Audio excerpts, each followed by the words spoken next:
अरे जैसे चूहे महुआ राजा चूहे मोर जवानी। हाय रे गरमिया छोड़ा देले पानी। बहुत गर्मी बा यार।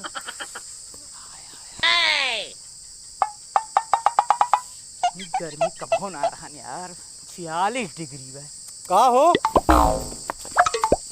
अबे ये सरकानी कहाँ फाट पड़ा थे ये गर्मी में।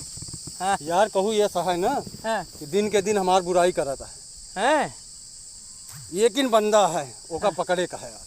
ए बे सुन, हाँ ईमेल और जीमेल हाँ चाहे कितनो विकास कर लिए, लेकिन आजो परपंच करे मा बुराई करे मा फीमेल नंबर 1 पे बा।